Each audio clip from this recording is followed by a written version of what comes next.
শুভ দুপুর বন্ধুরা, চলে এসেছি দুপুরবেলা। কি রান্না করেছি আপনাদের সাথে একটু শেয়ার করবো, যেটা রোজই শেয়ার করে থাকি।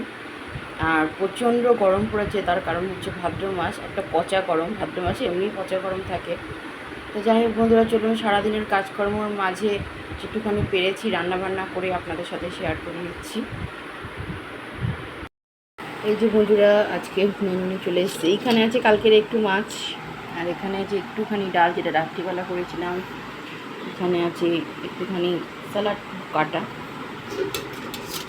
আর এখানে হচ্ছে আলুর দম। তো এই হচ্ছে আজকে রান্নার বন্ধুরা। তো চলুন বন্ধুরা, খাওয়া দাওয়া করে নিই। বন্ধু চলে এসেছি রাত্রিবেলা, আর হয়ে গেছে রুটি করা, তরকারি করা। তাই চলো বন্ধুরা, তোমরা সকলে ভালো থেকো, সুস্থ থাকো এবং সাবধানে থেকো। কালকে তোমাদের সাথে আবার দেখা হবে। তারা বন্ধুরা, টাটা।